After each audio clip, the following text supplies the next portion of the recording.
Okay, the session's going to start. So welcome everybody. Welcome to our webinar this afternoon. And this webinar session is part of a Sharing Innovative Approaches and Overcoming Barriers in Delivering 16 to 19 Study Programme Principles. It's part of a suite of DFE funded projects that were set up to support providers delivering study programmes. And each of those projects, those DFE projects, were addressing different aspects of the study programme provision. And the aspect that we've been dealing with is looking at real and realistic work experience. Really, what's happening on the ground? What can we share across the provider base to help support providers who are looking to develop their realistic and real work experience and provision. So I'm Wendy Wilkinson, and I was part of a small team working with Rifat Fufa, who is our technical support today, commissioned by the Gazelle Group, who were funded by the Department for Education. So just a little bit of background there in terms of where the projects come from. Some webinar protocol for this afternoon. You will have questions that you might pop up throughout the presentation. So if you could keep them till the end, that would be great. Just write them down, and then eventually we'll get the chance at the end of the session to for you to raise any questions that have cropped up. The webinar is being recorded, so you'll be able to use this webinar session to share it with colleagues. And we will be able to send you the link to the session, so that enables that to happen. At the end of the presentation, as I've said, it will be your chance to ask some questions. So you can either raise your hand, which is a little icon on the top of the screen there. You've got somebody raising their hand, you just click on that. But also you'll be able to just type in the chat facility. So just a bit of protocol around the what to expect. The agenda for this session will start with myself doing an introduction on the background to the project. As I've mentioned, it's a small research team that have been working on the project, and the project's involved some visits to provider organisations in January to April of this year. The result of that's culminated in a report that's been written with case studies. There's a blog and a website, and obviously these webinar sessions. And we've got the link there for you to the website, which will contain also the recordings from the webinar sessions.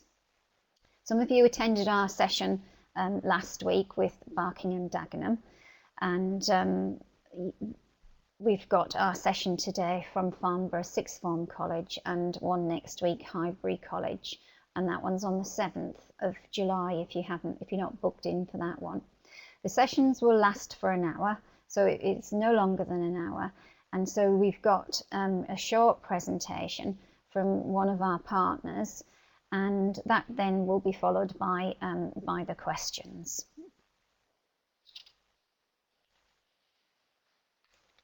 So just a little bit then about the background, what we've been focusing on as part of the research.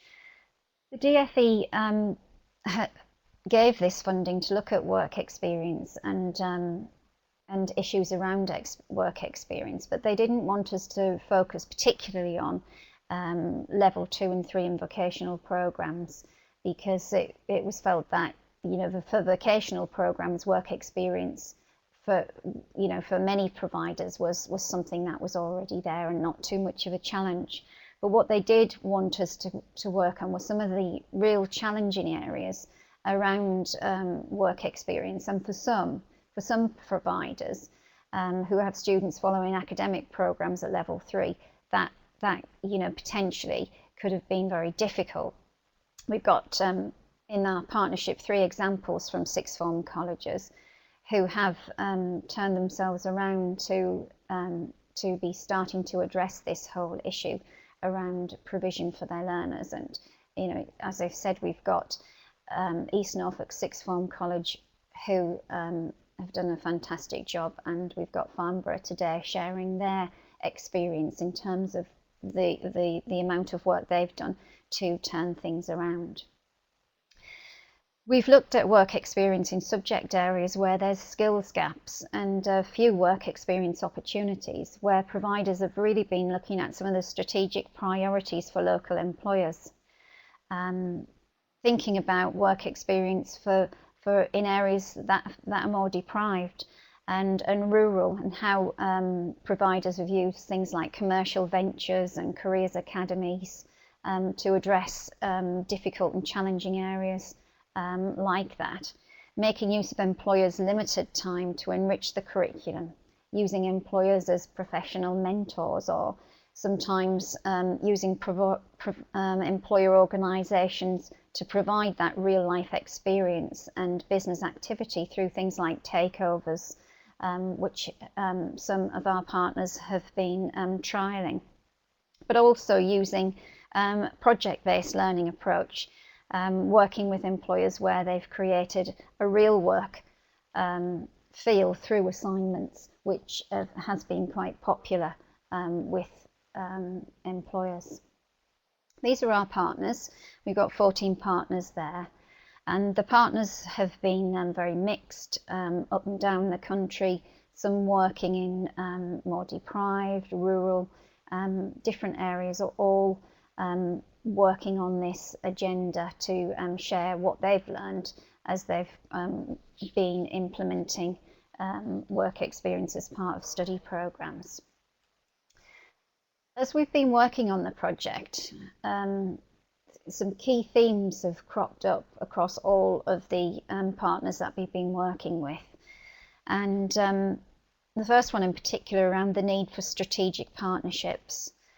And providers and partners have talked about how they've been working with schools, local schools, working with on different curriculum initiatives, working with their local enterprise partnerships on the strategic priorities, working with the Chambers of Commerce to access local employer events. So working with strategic partners on all kinds of events and opportunities. We've seen different structures and systems being set up to accommodate work experience and all that goes with it, from organisations setting up sort of job shop agency type centralised facilities to bring learners to the one central point, possibly aligned with some apprenticeship area of vacancy advertising. We've seen new roles introduced to support, coach and deliver learning to employability type development for young people. And we've seen systems that monitor and track students out on placement being introduced. The whole enterprise culture was a common theme across all providers. This competitive approach being introduced to enable young people to experience that in terms of developing their employability skills, and also getting them to think about the whole skill area and how they can raise standards through this competitive approach. Commercial ventures being used again to develop enterprise and employability skills. So lots of different enterprise activity going on out there. The student journey has really been enhanced through additional IAG and tutorial support, and some providers using that vehicle of their tutorial support to actually evidence and record their work experience journey, and to pull out what they're learning, but also enhanced with visiting speakers to the program, really to share with young people their experiences of getting into work and getting into employment.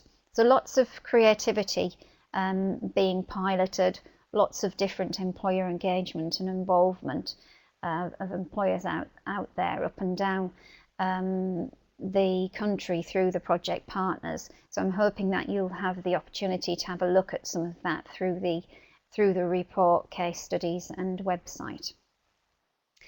So what I'm going to do now is to hand you over to Christine Eustace, and Christine is going to share with us their work at Farnborough College. I was very lucky to have visited Farnborough College and met the principal there, and Christine and her team, and you know, it was really great to hear how Christine and the organisation had started to embrace all of this, and it's really good that Christine's been able to share that with us today. So I'm going to hand over to you now, Christine, to take us through your presentation.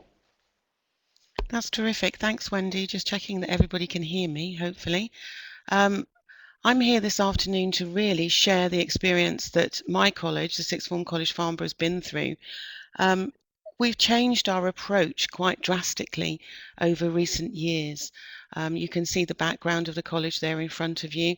We're a large Sixth Form college, 3,650 students on campus. And there are very, very clear values here in the college that we need to ensure that we count in ones. We don't want any one of our students to feel as if they have been lost amongst the hundreds and hundreds of others that are around them. So we do care, we do look at the individual, we look at their progression, and part of that, of course, is to ensure that each of them have an individualized A-level, level 3, some level 2, level 3 programs. So we don't just batch people, we do try to count in ones. The important thing as well, as far as the college is concerned, is that we have changed quite drastically the way in which we view ourselves. In the last 4 years, maybe, I would say the college has gone from being a little bit of a I don't know, maybe an ivory tower in the area in a way. It was there, but it wasn't particularly accessible. And it's now become something that is a central point of focus for our community. And you can see from the little graphic here, hopefully, that we do have the public sector in terms of the schools, the local councils, the county councils coming to us. Third sector charities, we work with dozens of different charities in the area. And then we're also working quite directly with corporations and businesses. And we want to be the go-to point for all community-based conversations in our borough and our surrounding boroughs. We sit on a number of panels. We sit on Rushmore's Strategic Partnership Group, Rushmore's Local Children's Partnership, the Rushmore and Hart 14 to 19 Consortium, and loads more, because we want to make sure that we have an ear to what's happening in the borough and our local boroughs as well. And we get ahead of the game in some cases. For example, we have a huge urban development that's happening just up the road from us at the moment. And we were in on the ground floor of that development, talking to the community about the effect that it may have and the role that the college may play within it. We're highly visible, and therefore people now start to come to us. And we've worked hard on that, as I say, for the last 4 years. But I would say that if there was the one piece of advice that I would start with community engagement, it is that you become visible to all of those organisations that you're trying to reach out to, because they will eventually come to you rather than you having to look to them. Okay, so how did we start all this? Well, it started thankfully with an awful lot of support from our principal and from the Board of Governors, who decided back in 2010 that from a strategic perspective, we would look at engaging much more directly with employers and the local community in order to facilitate change. So we came from being a much more inward-looking college that really was just focusing on our own students and our own courses and our own staff, and doing very well at it, I would say, I must put that point in, but to actually becoming something that is much more outward looking and is looking at the needs of our local community, the needs of our employers, and focusing much more on that. We looked at building partnerships with SMEs, with charities, with schools, with everybody that we could think of to work with. And that wasn't just myself and my team, it was at the governor levels and the principalship levels as well. We were all out engaging people and looking to see what we could do in order to work with a wider range of organisations. And over those years, over those last 4 or 5 years, that system has really started to pay off, and I'll talk a little bit more about that in a while.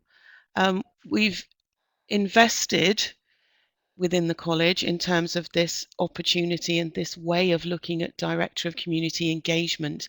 My role was created, therefore there was a strategic input to that in terms of, yes, even though we are in a point with reduced government funding, etc., we feel that this is going to be so important to our students and to the college as a whole that we must invest in community engagement. And that was a fairly risky decision to make, I think, a few years ago, not quite knowing what was going to happen. But I really do feel that it is now definitely paying off. Since my appointment, the role's grown to include most things that happen in the college outside of the curriculum, I should say. I'm a bit of a jack of all trades within the college. So all of the enrichment, the volunteering, the work experience, the careers comes under my role. And therefore, I've got this sort of umbrella approach to be able to see what's needed where and where things might actually fit in. Again, I'll talk a little bit about that in the future. We work with lots of, as I said, local charities, lots of schools. We have schools coming in and visiting the college all the time.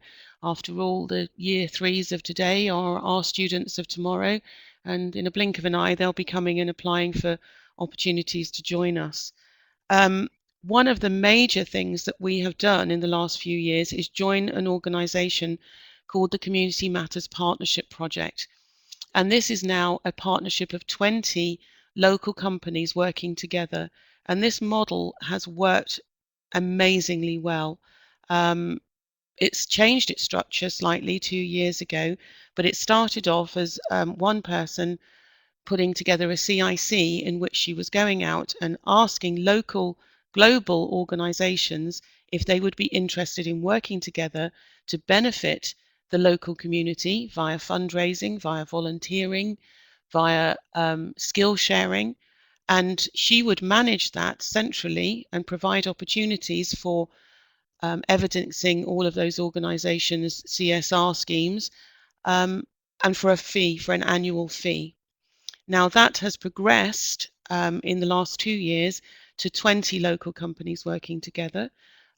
Instead of it now being a CIC, it's now a partnership. So these 20 organizations jointly manage, own, make decisions about what is going to happen with this partnership. But myself and my team here at the college actually project manage CMPP, as we lovingly call it. So that has given us a direct route into 20 different organizations locally with about 22,000 employees. So you can imagine that that's been a really rich vein of activity for us in being able to place our students, but also being able to get out in the community and talk about the college an awful lot more, which is really what it's all about. I've talked about the development of the Director of Community Engagement role, and that also included a new business development unit, which was started 2 years ago as part of an an umbrella title called Prospects. So we have a focus on community engagement, but also on developing new business. So bringing business opportunities to the college, and that's everything from, I don't know, increasing the lettings on the hockey pitch to running huge 6-week programs or new training schemes, etc. at the college.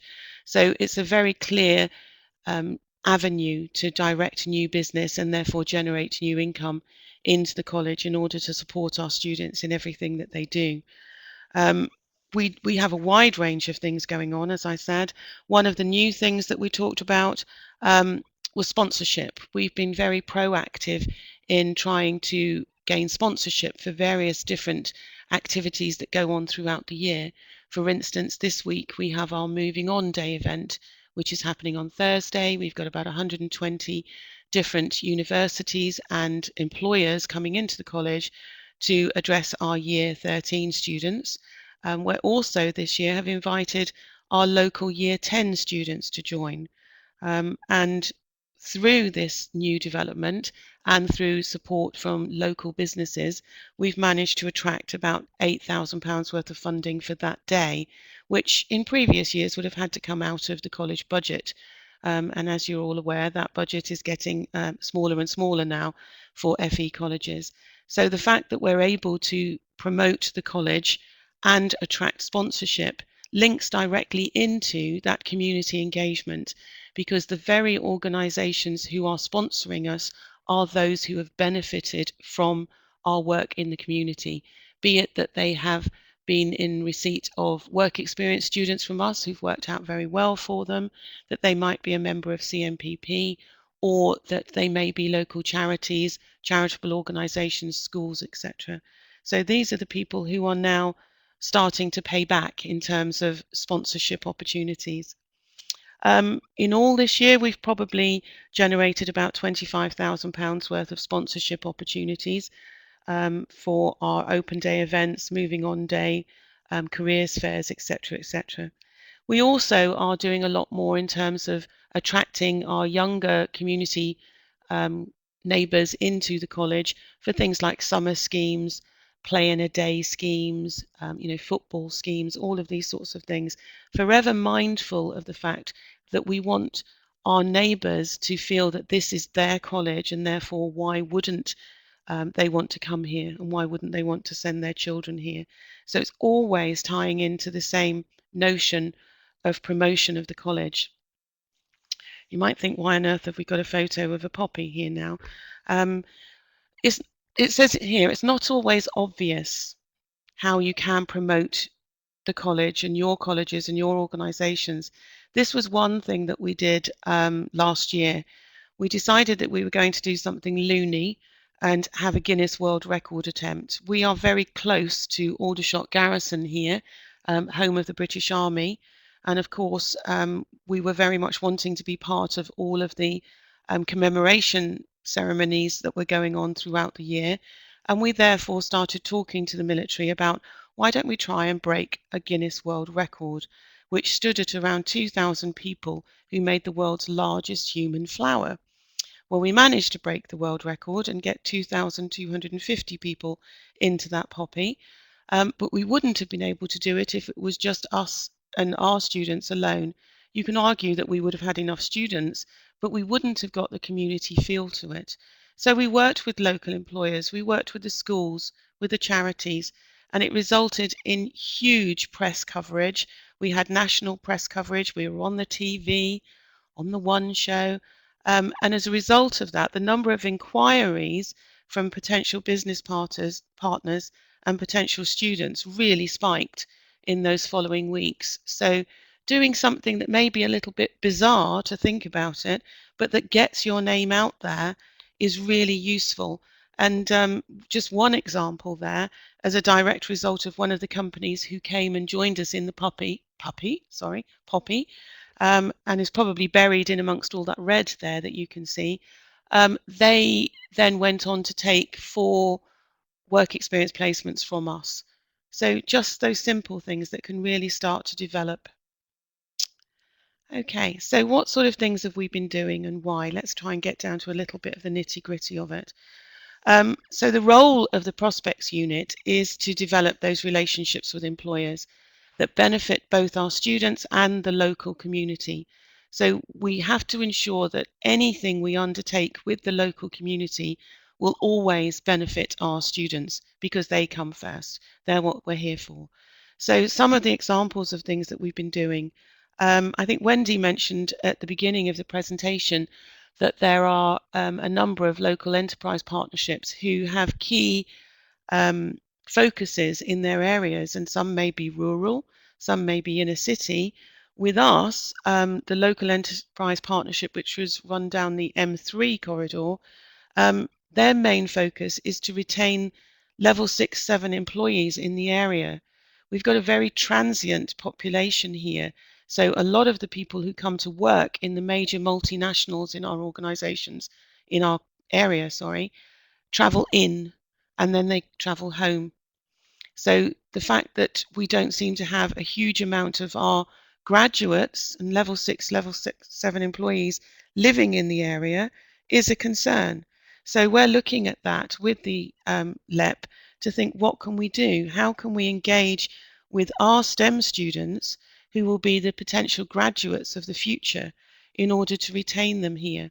And we're working with some of our business partners to look at, well, maybe what we need to do is offer them some summer placements, some internships, so that they come and work with you in the summer, and they are therefore in a position to be able to be offered a full-time post or a graduate position once they've actually finished their courses. And we've only just started that, so I can't really tell you how it's going, but it seemed very acceptable to some of the organisations that we've been working with as a way to move forward and to grab those potential graduates earlier rather than wait for them to become the graduates of the future at 21. Grab them when they're 18, when they're a little bit more malleable as well, and hopefully recruit them by a series of different things like sponsorship, internships, and get them to come back to you in the future. We've got a global computing company that we're working with at the moment who are totally committed to CSR. They've got a limited knowledge of the education sector, but they are really wanting to move forward into it. And they wanted to work with a college that was part of the Maple Group in order to extend their knowledge. We were quite happy to do that, and I have been working with their head of marketing for about a year or more now. But when we first met, the focus that we decided on was that we were going to at no point ever discuss buying or selling computers. We were no way going to try and make deals. It was all purely what we can do from a CSR perspective to help each other out. And that has worked so well. They've been offering us work experience opportunities. They've offered, well, we are now about to send our second art show up to London to their headquarters so that we can exhibit our art students' work and therefore allow them to say in their portfolios and their applications that they have been exhibited in London. People are buying this work and they are buying prints of this work because it's all online and it's all being shown to employees of this organisation across the world. So an amazing opportunity for our students to work with a global computing company. Another project that we're working with them on is raising awareness of new technologies, and they are sort of beta testing some of their kit with our computing and IT students. And that is forming an absolute clear work experience opportunity on a project basis. So they are working on it may be over a couple of months with a group of our students on some new kit, and they are reporting back to this global computing company on their findings. And they're being treated very well and being, they really are treated as a member of their staff and a member of their team because they consider very carefully what our students have to say. We're also working with a finance group who are based in the area, and they are very keen to work with our students and offer them opportunities in terms of customer service. They have a huge call centre as part of their setup, and they want to be able to keep it fresh, as I've said here, keeping their staff young and fresh and vibrant, and working with our students they feel is really helping them to do that. It's also allowing their team leaders within their groups to really get some experience of working with younger staff. So it's benefiting that company hand over fist. But obviously, in terms of customer service for our business studies students and the modules that they're studying, it really is helpful, and it's helping them to come along and experience life in the real world of what it's like to have to speak to a wide range of people over the phone and get your point across. So again, it works both ways. global insurance company that we're working with, they recently had their Global Community Week. And as part of that, the college helped to set up opportunities for our local partner schools to go into the insurance company and promote the work that they do. So not only is it benefiting our students, because we have students in there setting up this project as part of their work experience, managing it, implementing it, and then evaluating it afterwards. It also allows the company to access younger students and therefore get the word out there that insurance isn't boring, and it could be something that's a career opportunity that people had not considered before.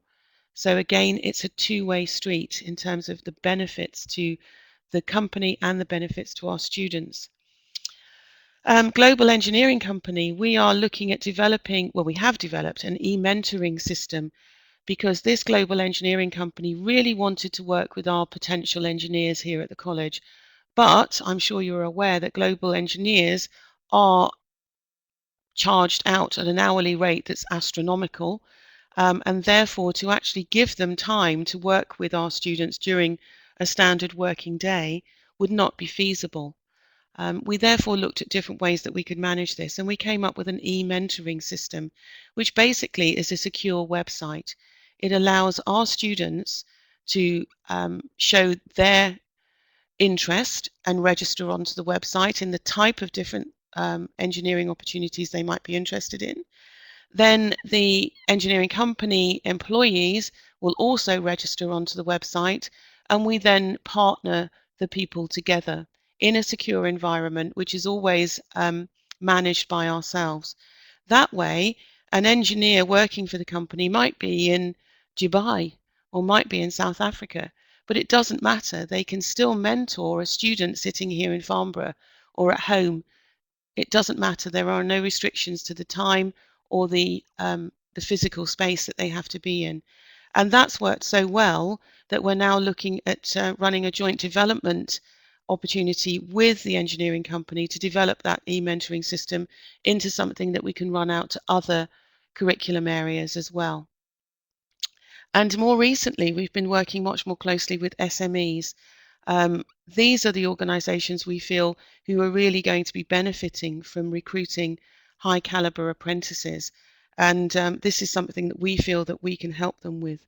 So we're talking about putting on recruitment events that emphasise, with an emphasis on apprentices, running selection days, helping the SMEs to realise what they would need in an apprentice, how they might be able to train that apprentice because of all different ways. Is it going to be on day release? Is it going to be on a system of a mentor coming out to their business premises? And really promoting the notion of apprenticeships out there to SMEs, because definitely more of our students are looking to go into apprenticeships now when they leave us. And research shows that employers are much keener to employ 18-year-old apprentices than they might be to recruit 16-year-old apprentices, particularly into the business world.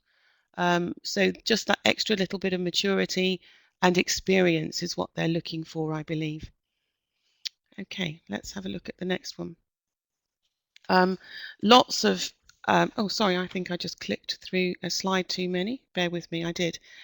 The way in which we have gone about developing work experience opportunities at the college might seem a little bit bizarre, because we didn't start with work experience at all. We started with volunteering. And we have been providing volunteering opportunities for our thousands of students for a few years now. Over the last 4 years, we've probably gone from 0 hours that we've recorded of volunteering in the community up to about 22,000 hours annually, providing about, I think, year 12, 13, when I just looked up the stats a couple of days ago, 1,200 people throughout the year were benefiting from those placements, with a wide range of employers, schools, charitable organisations, etc., etc. When I was going out to ask organisations about working with our students, I remember having this conversation with Wendy. I would go out to them and say, we would be delighted if we would work with you in providing work experience placements for our students. And they would virtually be running out of the door as I said it, and I couldn't even finish my sentence. But I could return to the same person and say, would it be wonderful to have one of our students come out and volunteer to work with you on a project, or, you know, for a day a week or something like that, whichever suits you? And they would be then almost biting my arm off to try and get that very same person who just has a different tag attached to them. So we realized that volunteering was a way of breaking into the local community to be able to start to get our students out into the local community. And as I say, 1,200 young people in 2012-13 were working on a range of placements. And I don't mean just going in and, you know, painting a wall in the scout hut or something like that. It would be working on maths and reading schemes in schools, working in hospitals on fundraising opportunities as ward clerks, as going out and working on buddy systems with local disabled students, going out and working on drama performances with our local disabled school. There's such a wide range of opportunities, and every one of those opportunities provides evidence for those vital employability skills that we're all trying to get our students to evidence in a range of different ways. And obviously the volunteering is also providing CPD for our staff, which is another added bonus, that we're actually managed to get more of our staff out into the community and working with local employers and local organisations on a voluntary basis. We introduced this year the Sixth Form College Farnborough Enterprise Award, which is something that we've been working on for a little bit of time, a little bit like a baccalaureate type system, but more in-house. So as well as our academic programme for our students, they will also be tasked to attend tutorial sessions. So they have a full tutorial programme, which includes careers interviews, careers progression, attending CV workshops, going to interviews, attending mock interviews, all of those sorts of things included in the Enterprise Award, and also to ensure that throughout their time here they have completed relevant work experience. Now that's quite a task when it comes to more than 3,500 students, and again that's something that we're constantly working on ways of trying to improve that. But the award is in its inaugural year, and at the moment seems to be going very well. The students are really keen, and definitely those students who are at the moment writing personal statements for their university applications, they are finding the Enterprise Award invaluable to them because they are so easily able to evidence all of the skills that universities and employers are looking for. So rather than just say, I'm a good communicator, they can actually evidence it by saying, well, with my work with, I don't know, Henry Tyndale Special School, I've been able to show that I am reliable, I'm a good communicator, I can do so many different things. So it's evidence, and it's clear in their minds, which is important, exactly what they've been able to do. The Enterprise Award will continue to grow, and we may well in the future be looking to brand it with a particular qualification attached from one of the awarding bodies. But at the moment we're keeping it in-house, and we have a number of our local partners, business partners, who are looking to validate the award as well, which will be amazing. Okay, looking to move on again. So lessons learned. I think that the most important thing that I have learned from the last couple of years of doing this community engagement as a full-time role is that we have to educate those employers out there and help them, as I say here, to understand that there are opportunities within their organisations. Many of them just don't realise it until you go out and you give them an idea and then say, oh gosh, really? That's a good idea. Could I really do that? For instance, one of the things that we are organising at the moment is a work experience placement with well, a number of work experience placements with one of our partners in the area. And because they were a little unsure about what they should do, when I went to visit them, they're saying, well, should we just have students visiting various different departments and sitting next to somebody and seeing what they're doing? Well, not really, because I'm sure that the student and the person that you're speaking about, the employee rather, would soon become pretty bored with that setup. And it's much better to have something tangible for them to work on. So we then started developing a range of case studies that could be applied to virtually anywhere that you would be employing somebody. So, let's take an example of taking a student into a local business, let's say a computing student into a local business, and they could be working on a project, short term or long term, that was improving their social media platforms. Now, something that anybody of my age group is definitely very poor at is social media, but give a smartphone or a PC or an iPad to an 18-year-old and it's just an extension of their arms, and they know exactly what to do with it and how to set up these social media platforms in a blink of an eye. And so suddenly there's an opportunity there that people didn't even realize they needed until we started talking to them. It's also really important that we look at a different range of work experience opportunities. People were stuck into the idea of thinking it's a 2-week work experience placement. And I've had so many conversations with our employers and our partners to say, no, it can be whatever you want it to be. It could be a long-term placement. It could be over a term. It could be over a year of a student coming out to you for half a day, a week, and working on a project over a long-term basis. It could be the traditional 1 or 2 week block. It could be in the holidays. It could be that it straddles a holiday so that it doesn't impact too much on their studies. It's totally flexible. And if you start to explain to an employer that they lead and it's up to them when they want people to come in, then it's a case of trying to make it work from our end. And of course, it does take a bit of logistical jiggery-pokery to make it work, but it's worth it in the end up. I also find that I spend a lot of time expelling myths when I go out to visit employers in terms of how difficult it will be to have work experience students with them. About, oh, I've got to get every one of my staff who might come in contact with that young person DBS checked and it's going to cost me a fortune. And I'm saying, well, no, of course you haven't. And explaining all of those sorts of things, explaining about insurance and that the majority of insurance companies will allow you to have work experience students working with you. You just need to inform them and they will make a slight adjustment to your insurance policies. But it's also that whole thing of what do they get out of it. You must make it very clear, and I say that to all of my team who talk to anybody out there in the community. You must make it abundantly clear the benefits that they are going to get from taking one of our students into volunteering or work experience, very much the same thing, is going to outweigh what it's going to take them to make it happen. So the benefits have got to be very clear to them. Otherwise, why would they do it? There's only a certain amount of goodwill that's out there, and we can't keep trading on it all of the time. My next slide.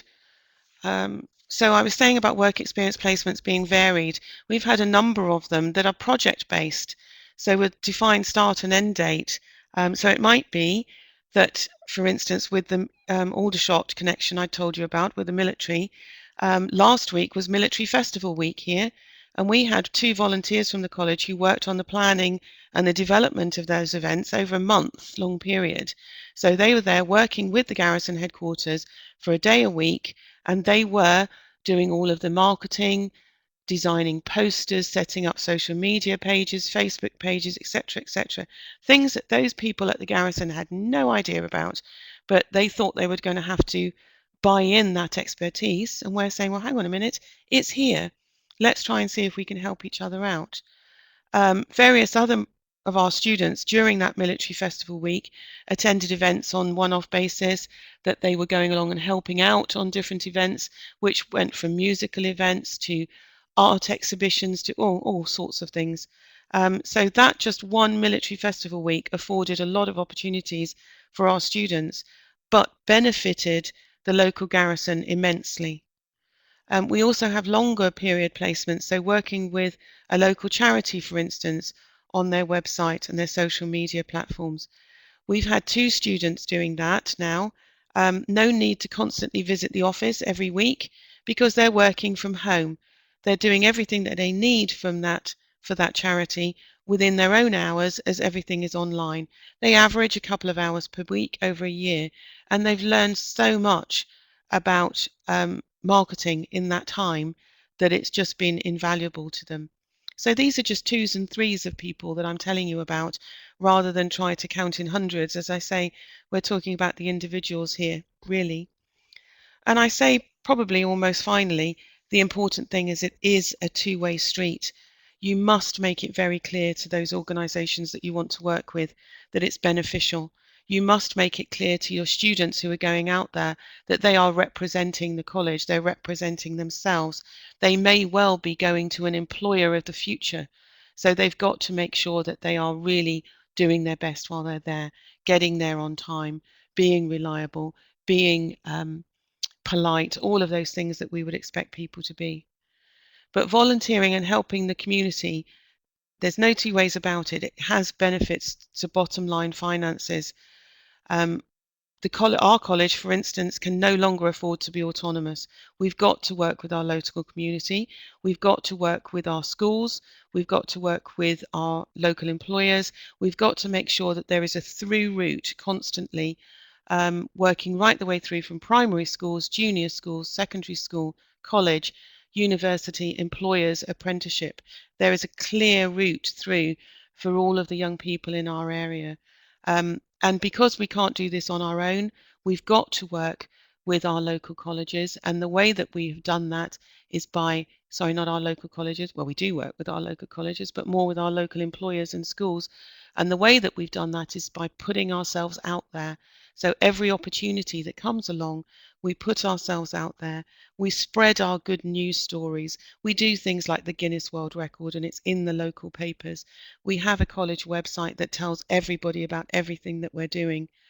There's no two ways about it. A different model is needed now that there's less funding, but working in partnership through alliances with local businesses and local schools and local providers can pay off. But there is a bit of a risk attached to it. Okay? I think that's about it from me. I think I've been talking at you for a long time. Hopefully some of what I've said has made some sense to you. But as I say, it's very much based on what we're doing. There's no way that I would hold my hand up and say that we're an expert in the matter. It's just what we have been developing over the last few years. Okay, thank you. Hi there. I think I think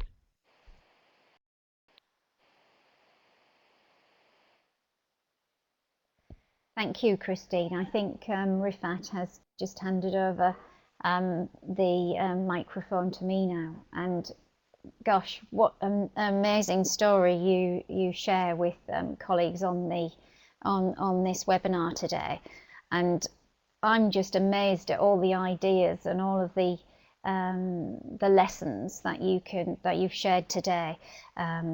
Very concrete, very practical ways for us all to take things forward. So I'm going to open up now to some questions from our audience here today, from our partners that are involved in the webinar.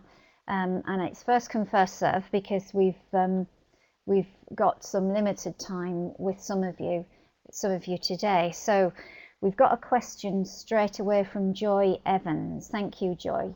And Christine, did the students find their own placements, or do you use that approach, Christine, where the students might find some of their own? Are you back? Can you hear me again now? Yes, you can. Yes, we can. It's a mixture, very much a mixture, Joy. Many of them will find their own placements, but in terms of the volunteering, we tend to do a lot of that as well, because we've built up quite a database of organisations and businesses that we work with. So I would say it's probably a sort of 50-50 approach at the moment. Excellent, thank you. Any more questions out there? I could see Sue's typing something. I really like your approach, Christine, with the case studies to help the employers. I mean, on everything you do, I just find it such good and effect. I can see how effective the practice is, but the case studies bit, just pointing to that bit to show the sort of Yes. examples, I'm sure that's good. So we've got a question Well, there. it really has worked very well for our employers because, when they're sitting there and new to work Yeah. experience and thinking, what can we do? Mm, For instance, the military one there was, well, let's do a sort of apprentice style, as in the TV program, mm, competition for the week. And mm, so we had two teams of students working with them, and they were both tasked to put an army event together and had to work with all of the different departments within the army. And, it worked really well, but mm. they just didn't know where to start. Yeah, yeah, excellent. Really good help for them. We've got Yeah. Sue's question there. Approximately what percentage of your students go on to take apprenticeships? That's growing, Sue, for definite. I would have said if you'd asked me, um, I don't know, 5 years ago maybe, I would say probably 90% of our students went on to higher education, whereas now I would say it's probably about 15, 20% of our students are actively looking for apprenticeships. Thank you. Good. And any more, Christine?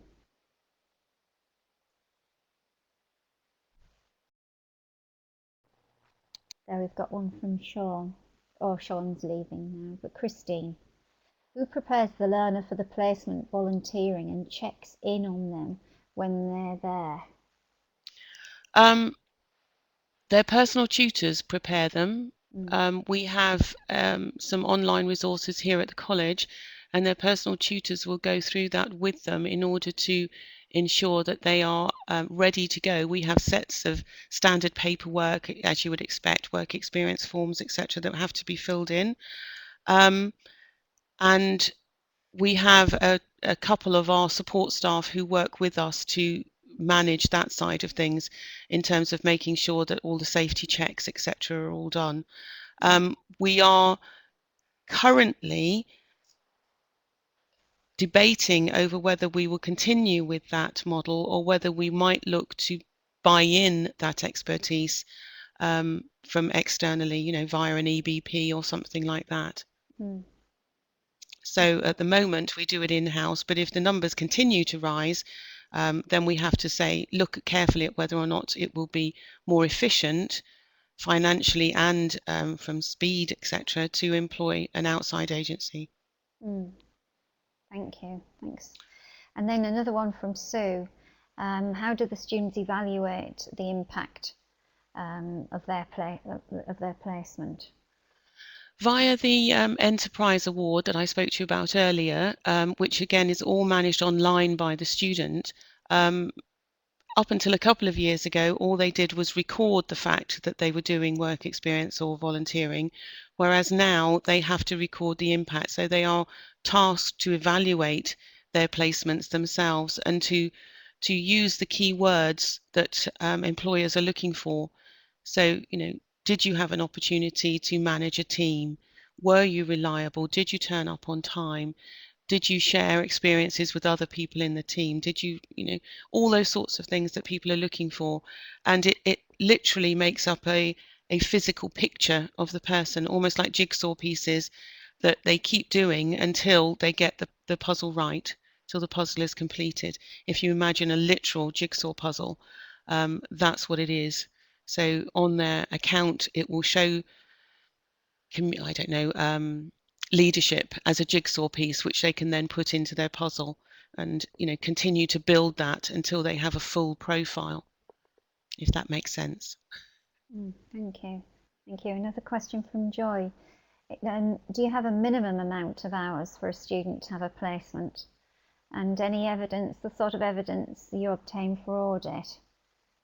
Um, at the moment, we don't have a minimum, no, because we don't want to stop anybody from doing anything that is beneficial to them. in terms of audit trail, that is something that we are currently working on in terms of especially obviously the vocational courses, which it forms an element of their coursework. But we are looking at the audit trail in terms of how many hours as a minimum people would have to put forward.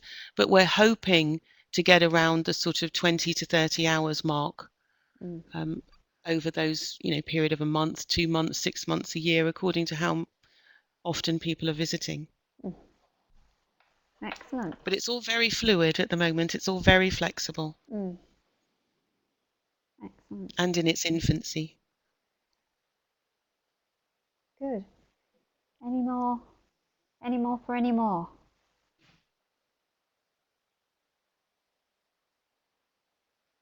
No, it looks like all questions have been raised, Christine. Wonderful. And I'd like to thank you so much for sharing all of that with our group today. I think it's been an amazing journey, and you really documented it and presented it so well. The highlighting all the opportunities, and again the key bit there about being visible and opening up your arms to all employers and the community and things coming in after that. So really thank you for sharing that. You're more than welcome. Outstanding presentation. Thank you. Oh, thank you. It was outstanding, really outstanding. You can see the feedback that we've got coming through, Christine, around what you've presented. Just one final slide. It's just some resources that you might want to look at. There's our work experience website will be available for you to look at.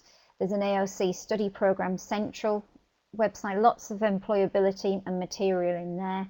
We've got the traineeship staff support programme. There's work experience and employability materials, some very good resources in there. Work experience readiness checklist, and again some reports with case studies that again I'm just signposting you to. So thank you all for your attendance today. I hope you found it useful, and looking at the comments, I think it's unanimous that it has been. And we don't forget our webinar our final webinar on the 7th. So again, thank you, Christine, and thanks to everyone who's participated today. Thanks very much. Thank